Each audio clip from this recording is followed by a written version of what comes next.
Hello everyone, welcome back to Open Arms Reactions. My name's Casper Fox, this is Mortius, and today we're back with Epic the Musical. Today, we are continuing our tier list series and discussing what we think about the Wisdom Saga, the 7th saga of Epic the Musical, and, as I mentioned in the last recording, my personal favorite. So I am very interested, my personal opinion for best saga. My favorite is still Ocean, just because of a little, but honestly, I don't know. This one's growing up there. This Wisdom might end up being my favorite and my opinion on best.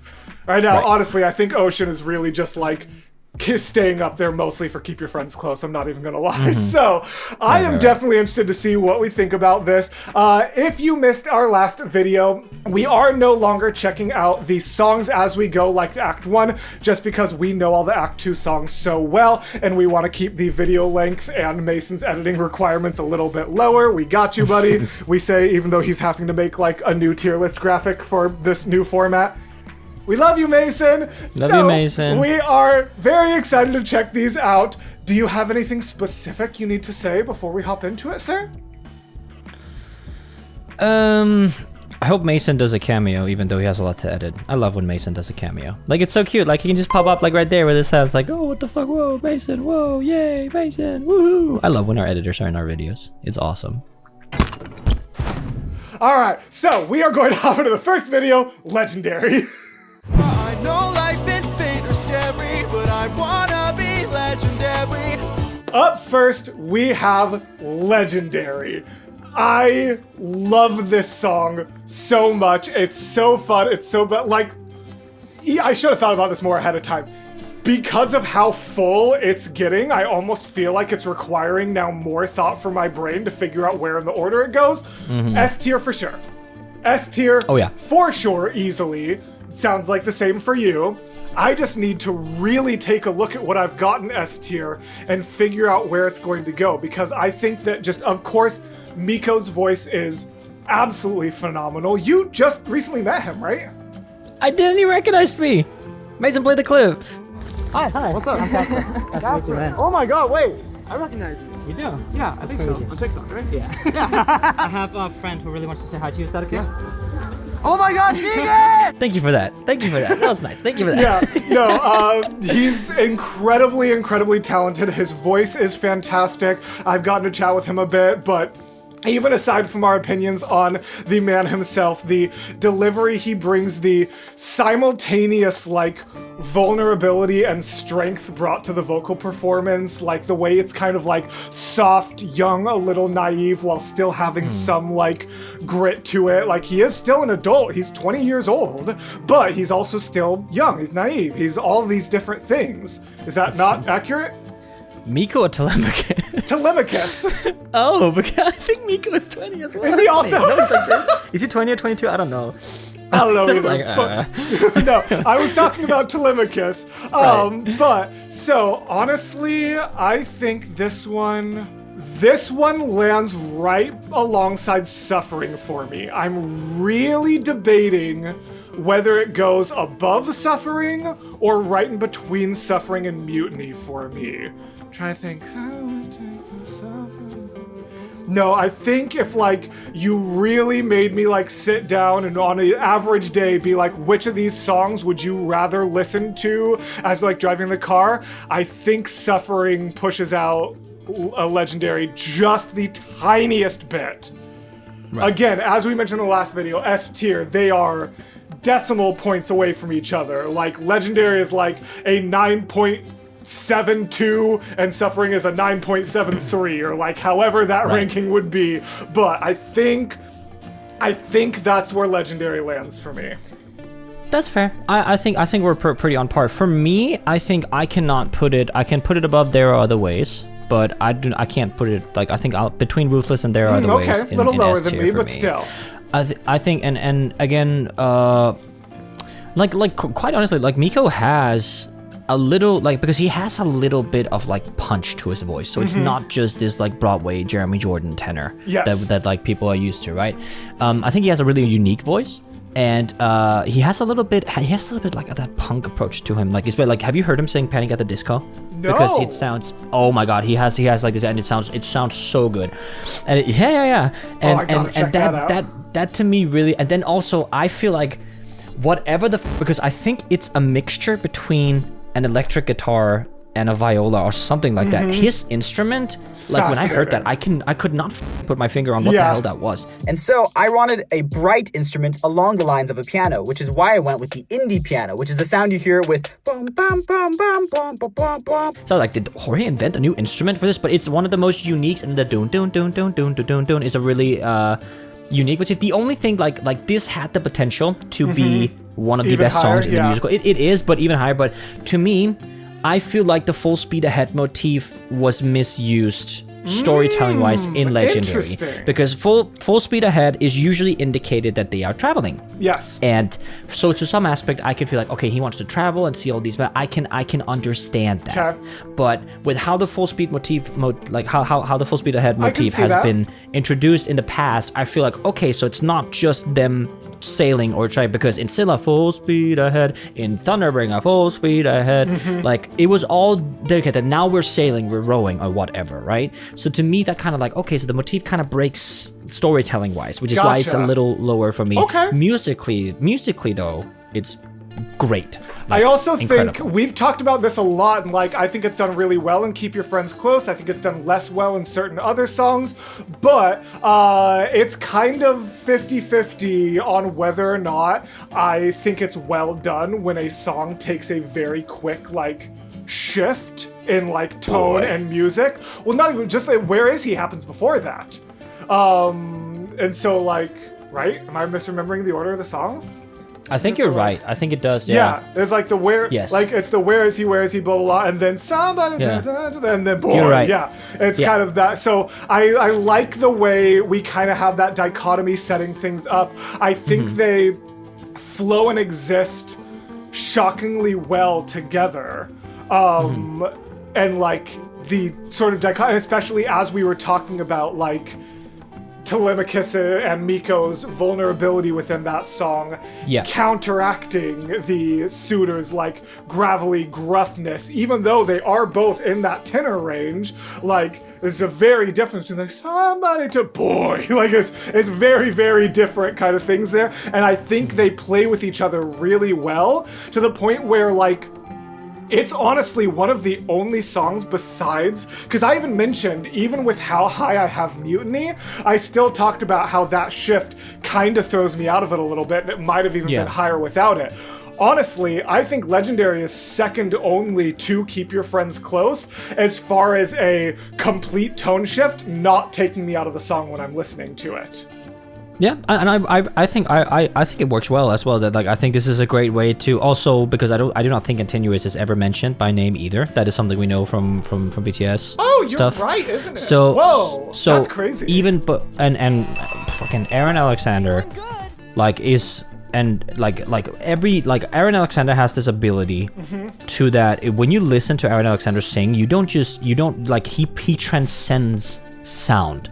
Like there was he has it is because I started checking out like his solo content a little bit, and he's so active on TikTok, like posts all the time, and it trends like when Aaron Alexander sings to you, you don't just hear it, you feel it, and you feel it way down, and his range going from like, because this is the guy that voices Paramedes, right? Yeah. So having that, and how am I supposed to, and then boy, you know, like holy shit, range of that man, acting capabilities, everything. I think it's a fantastic introduction to our Secondary Odie has protagonist. Poseidon, yeah.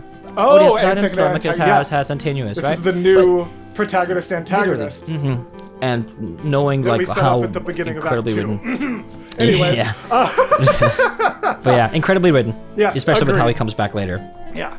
Fight, little wolf, fight. Show them that you've got some fight, little wolf, fight. Take advantage. So Little Wolf, I think, is an interesting one because I like Little Wolf is definitely going to rank lower for me. It's far from my favorite, but like for me, Little Wolf is Different Beast done right. Like, You like know what? everything that I identified about not loving about Different Beast, I feel like is still somewhat present here, which is why it's probably gonna land in either low A or high B for me as I'm thinking about it. But I feel like it's approached better. Like it's not as like it's a little more exciting. It's a little just like bum dun dun dun dun dun dun dun, and of course getting like. As we were talking about, Alexander. Nope. Dang it! You broke me! Aaron Alexander's. Mason put the picture on screen. Alexander Aaron. Getting One his point voice in left. there definitely makes a different little perspective there. And then, of course, honestly, you know what? Here's the thing. Without the thing I'm about to mention, I think this one would land in, like, high B tier. Yeah. And then Athena shows up. And I think that need some help. It goes What to can E. I do there? There's a time. Like that whole thing absolutely bumps it up to, I'm gonna say, between Open Arms and Survive. I think is where I feel pretty confidently that could sit. Right. I think. I mean that's I valid. think that's where, like, if I'm really thinking about like where things would sit when I'm like listening to them. Survive. Yeah. Nope. I feel good about that. I feel like I like it a little more than Survive, but I like Open Arms a little more than that. Sitting in the second place of A tier. I feel good about that. Yeah, I think that's about it. For me, exact points that you were making, I think that the heart changes, and I think this is again one of, like, Tegan continues to have some incredible vocal. I feel so terrible for whoever has to play Athena in when this gets a stage play, because holy shit, bro, you got have shoes to to fill. like really to be ripped, bro. But yeah, to me, Little Wolf is the only song in the musical where me as a listener, I could imagine what was going on, but the song got better with visuals, because the whole fight scene there, I would say that because this is just the music, this is not with super visuals. Conveyed. No, because with there are just the only music. there are chants. Like, they are chanting on something. So if I was just to hear this, I would kind of think that they're standing in a circle and You would are just think about to they're fight. like, yeah, this is like a threatening but I don't. piece. Not Yeah, interesting. but then the only thing is like uppercut him now, and then you hear the do, and then you hear. But there are no there's no use of sound effect to indicate fighting or anything like that. Interesting. Which That's to a really me, fascinating point, actually. Yeah, to me that takes away storytelling wise, but that is easily fixed with fucking animatics. Like so keeping that in mind, no matter what, I would. In any other in a place stage where play. it's going to Yeah, stage play, for sure. animated movie Yeah. or show, anything like that, yeah. For sure. So for me, this goes between Full Speed Ahead and Wouldn't You Like in A tier. Okay. So me. pretty And similar place then there. Yes, but also Oh my because god, I just remembered how low you have Wouldn't You Like. That's wild Yeah. work. God. hold them down becomes infinitely more impressive vocally after hearing Aaron Alexander in Little Wolf. Because in Little Wolf, he has the most relaxed, natural timbre, and then you hear him go fucking crazy. Yeah, 100%. Astonishing. Cool. Mhm. I agree with that. Nice. And so I think maybe if life wasn't spent as planned, We'll be fine. Hell yeah. Honest to goodness. Are you ready for this? Uh-huh. If this song was longer. I'm not even kidding. Damn. It beats Keep Your Friends Close.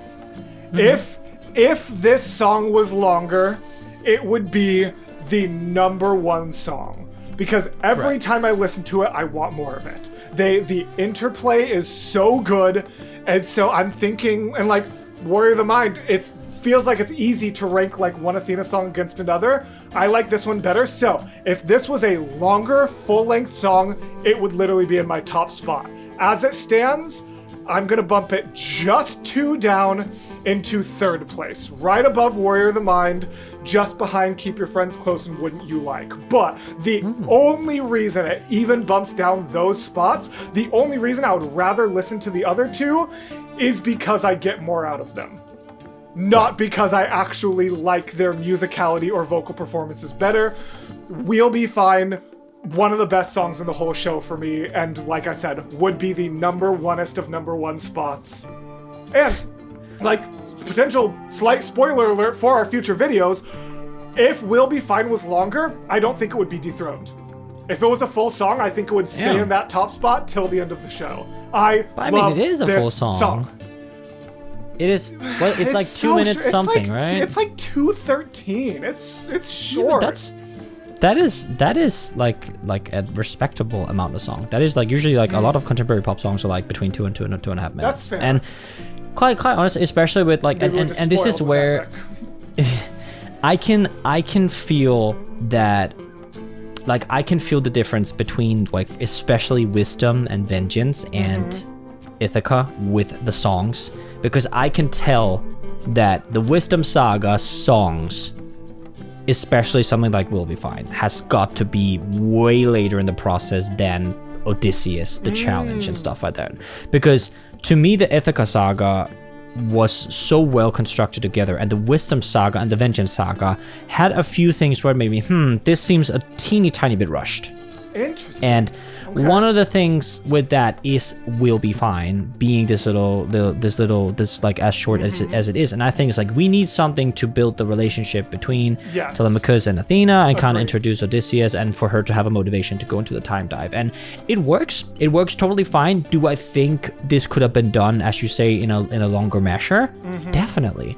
Does it still work? Hell yeah, it does. To me, it also, we get a side of Athena's, Tegan's vocals that we haven't been this operatic head voice approach, like, Yeah. like, and That's that true. was That's a really, good that was a point. positive surprise. So I, like, for that, I cannot put it in S. Okay. I will That's probably fair. put it I respect that. between Luck Runs Out and Mutiny. Okay. So it's still A+, and Yeah. also because I got to, like, the harmonies they do is incredible. I love that, and I think that Miko and Tegan's voices really blend well together. Yeah. But also because I did like a brain rot cover of it with Marine, which really got me to appreciate like the vocal approach to it and how the slides are up. It's a good song. It's a bop. Yeah, no, it is a good song. Even with that in mind, you degenerate.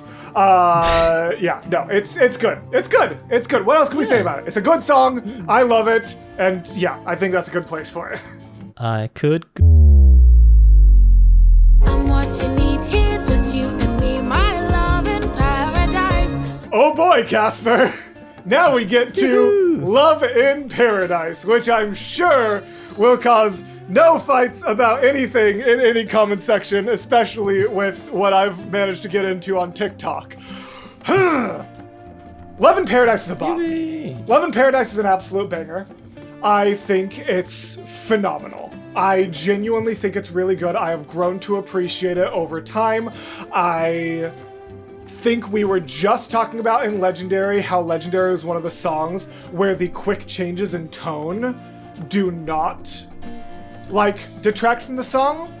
This one, I think they do. This one, I think there's too much happening. I think the time dive could have been its own song, or even It should have been. it should have been its own song, or even maybe at the end of a reworked We'll Be Fine, maybe. But I think like Love in Paradise needed to start with just a doom doom doom doom doom doom doom doom doom. So, for the sake of argument, if we go from the start of that to the beginning of the cliff scene, it's in low S for me, believe it or not. I've really grown to appreciate this song. It would probably go between Scylla and Just a Man if it was just that section, omitting the beginning and end. But I do think, even though I like the time dive and I think the ending cliff scene is beautiful, I do think the combination in this instance creates something that is less than the sum of its parts. And I think I give it...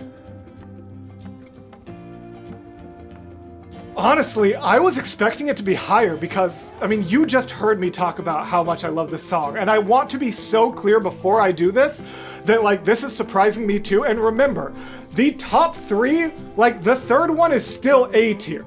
Like, this is still saying it's a very good song. Like, this is so weighted to the top because of how good Epic is. But I was, like, getting ready to drag it into A+ tier, and then I'm like, no, I like Puppeteer more. No, I like Done For more. No, I like Open Arms more. I think it goes right next to Little Wolf. This song has grown on me enough that I thought it was going to go higher, but what I'm really thinking about compared to others, I'm like, I would rather listen to Open Arms than the whole song with all of its pieces. And so, I think it sits pretty squarely in A tier. Yeah, that's totally fair. I mean, I wish that, because I think there's a lot of ways, and because this is a concept album, so maybe they'll change it for the like first Broadway cast album or whatever. But I definitely think that this musical could have benefited for smaller songs, including the like La Concert motif you did on your channel, and having, for example, Dangerous Opening being a full speed ahead reprise, being Let the Time Dive be its own thing. Yes. Because I think as a storytelling device, I think the Time Dive was fucking awesome. Beautiful. I think it was great to listen to that, but it's such a big, because like it is very clearly two different songs. Like when it goes to like, oh, now we're in the time dive, now we're on the island. So I think that should have been separated. It even cuts out in the music. Like, Oh, it's yeah. literally like, Big time. this, where did you go? And then the song ends, and then another song starts. Yeah, Why are the they only in the thing same connecting is Spotify the ticking. The ticking in the background is the only thing that connects that's it. Other true. than that, it's just But I think Wang Kui has one of the most beautiful voices ever. She is incredible, and it is unfortunate that people's misinterpretation of Calypso and stuff like that kind of got in the way of appreciating her vocals, which was such a bummer. Yeah. But I to me, Love in Paradise, just because of like there's too much going on for me to appreciate it musically. If I'm watching Epic the musical and I'm like, I'm going on a rewatch for the entire thing, I can appreciate Love in Paradise. It's so good, so good. But if I'm just shuffling my musical playlist and this comes on, it's there's too much going on for me to just like be able to like enjoy it. So but that being said, I think the handpan drums and the instrumentalization of these, I get this like reunies vibes from Calypso, like these very, because like Jorge has done his research when he does the like when he does the soundscapes, because Absolutely. Islanders, like that part of the world where it's mostly islands and stuff like that. Islanders, yeah. I'm an islander. Islanders. Islanders. What did I say? It's just a little accent thing that made me giggle. Islanders? Honestly, that makes more sense because you're saying it like land, but for us, it's like island. Yeah. Islander is more like how we would say it. So you like being like Islander just kind of threw me off. Islander. Oh, well, sorry. but because obviously because of colonization and stuff like that, we're getting a little historic here. But they were usually not allowed to own like traditional instruments, which is why in like African music and in these, like for example, I use Reunion Island as a, because I have friends from there, that they would use percussive made elements, because it's more accessible to their surroundings to make these like hand pans and these drums and percussive elements where you can just like beat and have the rhythm.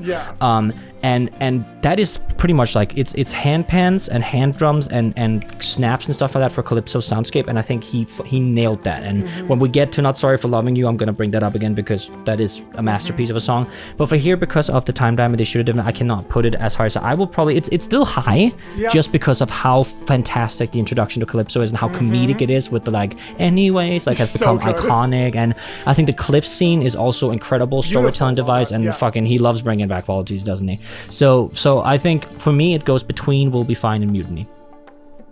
Okay, a little higher. In Nice, A+. I like it. Yeah. All right. Fascinatingly enough, I am about to bring up the exact same yet opposite point to something you made, because as we kind of hop into the next one, why not make it a game? God Games is the exact opposite for me.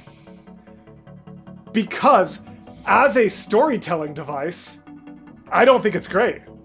I think there is a lot that could be improved on it. I think it could be extended. I think it is very rushed. I know some behind the scenes things about its creation that have made me understand why it happened the way it did, that I'm not privileged to share, but just like I have that sort of insight into it.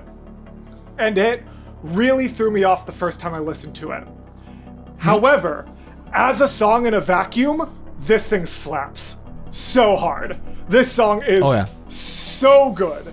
This song is absolutely exceptional. I am such a fan of all of the different vocal performances, the way everything comes together, the thought and care put into their lyrics and everything like that. I am, like, weirdly enough, I almost feel like this is like a better introduction to the gods if they were like going to become characters. But this is their only appearance, it's a little bit too rushed. So like, again, storytelling device, honestly, it would go down to like B tier for me. But as a song, I think it's going to go...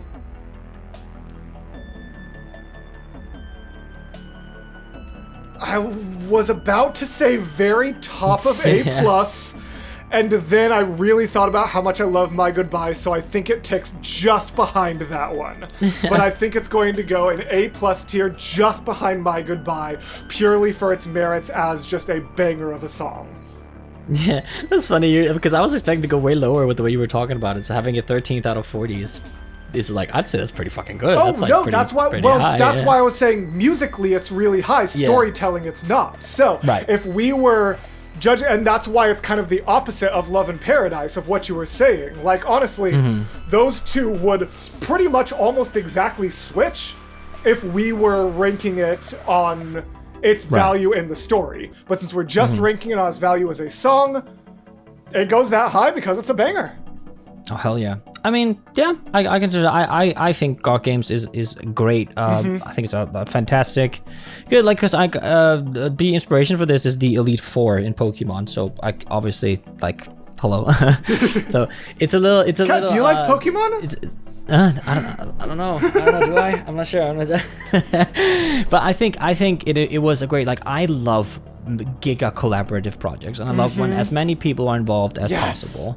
And I think that every single voice actor, and I think it was cute he brought in his dad. I think Janani is incredible. Like they're all just great. Like that's the thing. It would have been so easy for one of the gods to like not hit as well vocally, and none of them. It's not true for any of them.